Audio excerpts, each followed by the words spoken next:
Sou Bruno Fuga, dentro do canal nosso do YouTube, Bruno Fuga Advogados, e a gente tem se disposto a falar sobre direito do trabalho, agronegócio, gestão empresarial, gestão de qualidade com normas de ISO 9001 dentro dos escritórios de advocacia. E o nosso foco hoje é falar um pouco sobre processo civil, tá? E eu queria falar um pouco sobre produção antecipada da prova. Eu sempre tenho um apreço muito grande por esse tema, dada a novidade, a mudança de paradigma que ele traz para o processo civil. E eu vou colocar um dispositivo hoje em tela para a gente discussão hoje, que é o 382.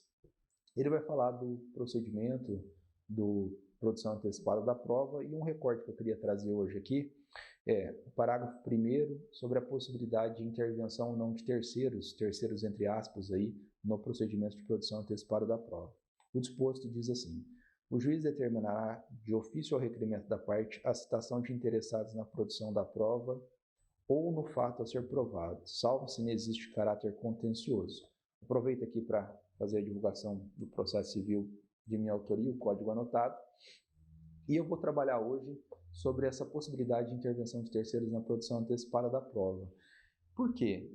Eu tento aqui nesse canal sempre falar um pouco de uma visão prática voltada para advogados, e a produção antecipada da prova, já disse isso em outros vídeos, ela tem a importância de mudança de paradigma de caráter autônomo, de ampliar o leque e a possibilidade de produção da prova, determinar e alterar esse destinatário das provas, e um dos exemplos aqui é o parágrafo 1º do 382, essa mudança de paradigma.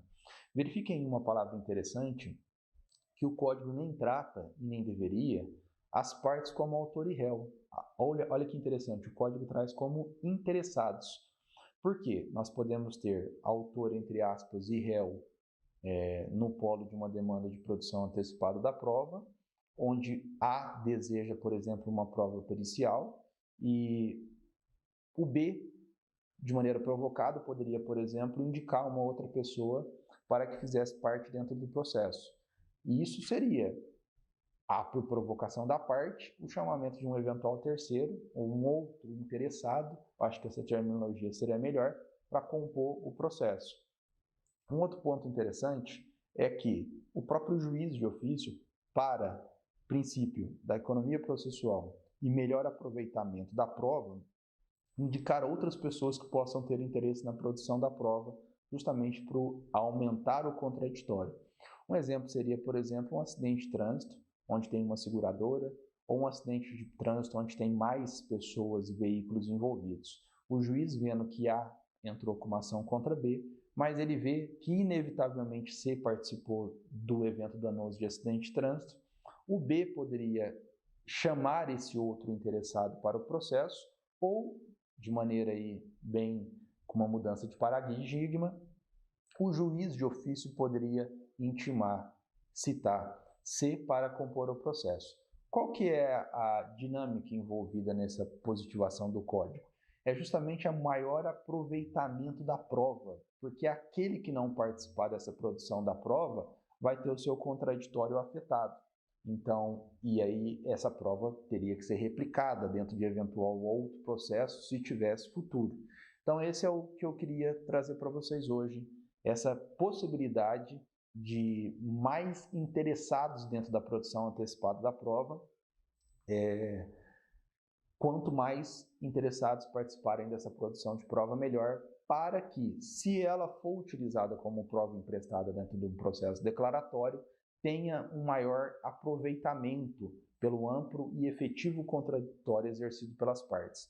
Um detalhe final que eu queria dizer aqui é que um acidente de trânsito, como o exemplo que eu comentei, você poderia ter dentro do processo declaratório a denunciação da lide, onde você chamaria a seguradora para compor o processo para participar, inclusive, da produção da prova.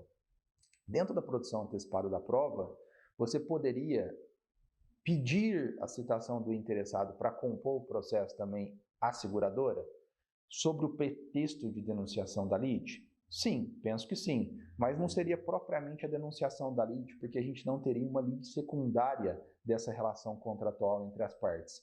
Ela estaria presente pelo maior aproveitamento da prova, mas não propriamente pelo argumento de denunciação da lide. Ou seja, A possível denunciação da lide de um processo declaratório futuro poderia ser um argumento para que esse interessado participe, mas não necessariamente o deferimento de uma denunciação da lide dentro do processo de produção antecipada da prova. Pode parecer um pouco contraditório e denso o assunto, mas é importante a gente pensar que dentro de um processo a gente tem uma lide probatória e dentro do processo de declaratório em sentido amplo, a gente vai ter toda a sistemática de denunciação, chamamento, intervenção de processo, intervenção de terceiros de uma maneira mais profunda e complexa. Então esse é o assunto de hoje que eu queria trazer, em especial esse recorte de maior e melhor aproveitamento da prova dado aos interessados que podem participar da produção antecipada da prova, tá bom? Espero ter sido útil, discutam o tema, estudem o tema, leiam o assunto. Meu livro está disponível no site da editora TOT, é só baixar, tem um capítulo sobre o assunto, espero colaborar. Um abraço para todos.